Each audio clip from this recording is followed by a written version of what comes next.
আজকে আপনাদের সহজ একটা ট্রিক শেয়ার করব কেক ডেকোরেশনের, যেটা হলো চকলেট টপার্স।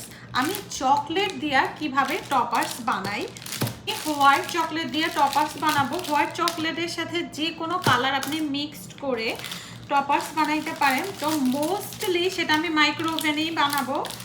আর এই যে আমি হলো অ্যালমন্ড বার্কের ওয়ালমার্টের এইটা ইউজ করি। এরকম একটা বার কিনে নেই, আর যেটা আমার একটা বারই হয়ে যাবে, যে পরিমাণ তাতেই আমার লাগবে না, হাফ বার হয়তো লাগবে, কারণ আমি কিছু লেটার লিখবো, আমার হাফ বার করবো তারপরে। আর এটা একটা জিপলক ব্যাগে রেখে দিব। আর মাস্ট বি ফুড কালার। তো ফুড কালার বলতে অ্যাকচুয়ালি ফুড কালার না, আইসিং কালার। এটা হলো আইসিং কালার, যেটা জেলের, মানে জেল আইসিং কালার। এগুলি আমি সবসময় ওয়ালমার্ট থেকে কিনি।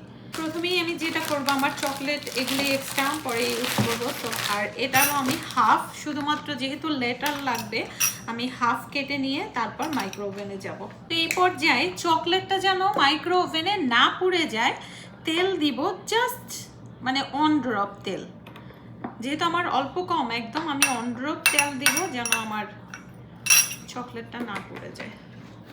মাইক্রো ওভেনে আমি এটা ফার্স্টে 30 সেকেন্ড দিব।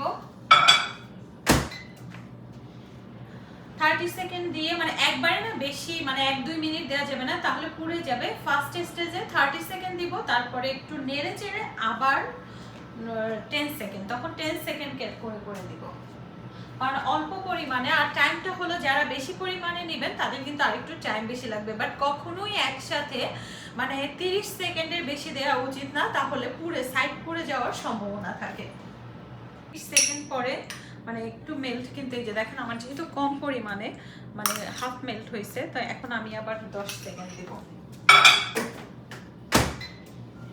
10 সেকেন্ড পরে আবারও আমি নেড়ে দিব। তো টোটাল আমার কয় সেকেন্ড লাগে জানি না আমি, তার মানে আমার টোটাল 1 মিনিট লাগছে, বাট 30 সেকেন্ডের পর আমি 10 সেকেন্ড করে দিচ্ছি। 3 সেকেন্ড আছে, বাট আমার পারফেক্টলি দেখেন মেল্ট হয়ে গেছে পারফেক্টলি। এখন আমার চকলেটটা যে মেল্ট হয়েছে, আমি কিন্তু এই পর্যায়ে মানে ধরেন ফ্লাওয়ার বলেন বা কোনো ডিজাইন বলেন করতে পারবো না। ডিজাইনটা ওইভাবে মানে সুন্দর আসবে না, হবে না চকলেট দিয়ে, যেহেতু চকলেটটা ডার্ক।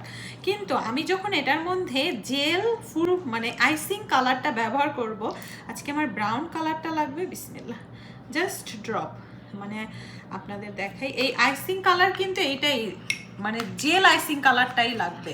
আপনারা যে অন্য আইসিং কালার ব্যবহার করলে কিন্তু হবে কিনা আমি জানি না, আমি সবসময় এটা দিয়ে করি। সো এইটাই পারফেক্টলি, এই যে দেখেন, মানে পারফেক্ট একটা যে ফন্টেন্টের মতো না ডো হয়ে যাবে, একদম ফন্টেন্টের মতো। এই যে আমার পারফেক্টলি হয়ে গেছে। এই যে দেখেন, মানে এটা যে চকলেট বোঝার কোনো উপায় নেই, বাট এটা একদম খেতে পারবে। আর হলো ইয়ামিও হয় এই চকলেট টপারটা। এইভাবে না দেখা যায় আপনার রোজ, তারপরে যে কোনো মানে ডিজাইনের যে কোনো ডিজাইন আপনি কিন্তু এটা বানাতে পারবেন, মানে ফন্টেন্টের অল্টারনেটিভ। এই জিনিসটা আমি বাংলাদেশ থেকে নিয়ে আসছিলাম, মানে আনাইছিলাম, আনি নাই। সো তারপরে আপনাদের দেখাচ্ছি যে আমার অক্ষরগুলা মানে কত ইজিলি হয় এটা দিয়ে।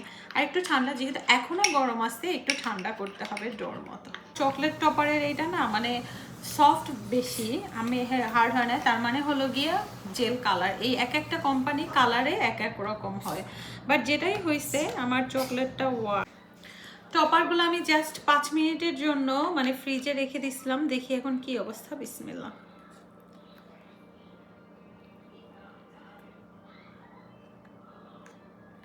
দেখেন মানে কত সুন্দর করে হয়ে গেছে। জাস্ট আমি এগুলি খুলে কেকে বসাইয়া দিব। আমার কাছে মনে হয়েছে কি এইভাবে লেটারটা দিলে না মানে একটু ফোটে বেশি ডাইসে। দেখেন কত সহজে আমি টপারগুলো বানাই ফেললাম। এখন জাস্ট বসাই দেবো কেকে। টপারগুলো বানাইয়ে ফ্রিজেও রাখা যায়, আসলে আমার টাইমের শেয়ার হয় না, বাট যাই হোক।